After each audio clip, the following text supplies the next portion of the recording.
UCL നിന്നും UCL രാജാക്കന്മാർ പുറത്ത്. Bayern Munich versus Real Madrid മത്സരത്തിൽ റയൽ മാഡ്രിഡിന് തോൽവി. 4-3 സ്കോറിനാണ് റയൽ മാഡ്രിഡ് തോറ്റത്. അഗ്രിഗേറ്റിൽ 6-4.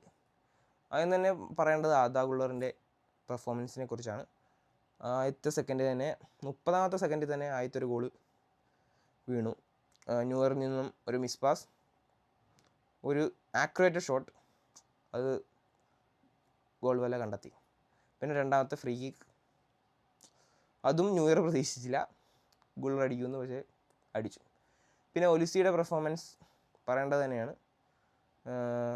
പക്ഷേ റയൽ മാഡ്രിഡ് ഒന്ന് പേടിപ്പിച്ചു ബയൺ മ്യൂണിക്കിനെ, നല്ലോണം പേടിപ്പിച്ചിട്ടുണ്ട്. അത് ഏതായാലും ഉറപ്പാണ്. കാരണം ഒരു കംബാക്കിന് ഹാഫ് ടൈം വരെ റയൽ മാഡ്രിഡ് കംബാക്ക് അടിച്ചെന്നാണ് എല്ലാവരും ഓർത്തത്. പലരും മാച്ച് നിർത്തിവെച്ച് പോയിട്ടുണ്ട്. പിന്നെ സംസാരിക്കേണ്ട കാര്യം റെഫറിങ്ങിനെ കുറിച്ചാണ്. ഈയിടെയും ഭയങ്കര മോശമാണ് റെഫറിങ്. മോശമായി വരുന്നു. കാരണം കഴിഞ്ഞ മാച്ചാണെങ്കിലും അത്ലറ്റിക്കോ മാഡ്രിഡ് വേഴ്സസ് ബാഴ്സലോണ മാച്ചാണെങ്കിലും റെഫറിങ്ങിന് പല കുറ്റങ്ങൾ പറയുന്നുണ്ട്.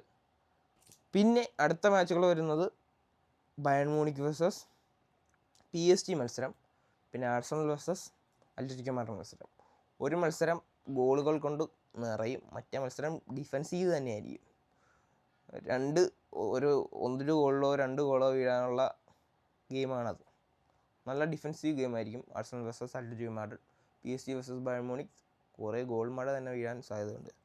അറ്റാക്കിങ്ങിനെ കുറിച്ച് പറയുക തന്നെയാണെങ്കിൽ അവർ തന്നെയാണ് ഇപ്പം ടോപ്പായിട്ട് നിൽക്കുന്നത്. എനിക്ക് തോന്നുന്നത് ഒന്നെങ്കിൽ Bayern versus Atletico Madrid final വരുമെന്നാണ് എൻ്റെ ഒരു പ്രതീക്ഷ.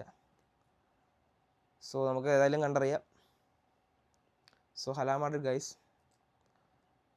ഇതൊക്കെ തന്നെയാണ് ഇന്ന് പറയാനുള്ളത്. വേറെ ഒന്നും പ്രത്യേകിച്ച് പറയാനില്ല. ലാസ്റ്റ് നമ്മളിങ്ങനെ ഇതുപോലെ ഒറ്റക്കാകും. So Hala Madrid.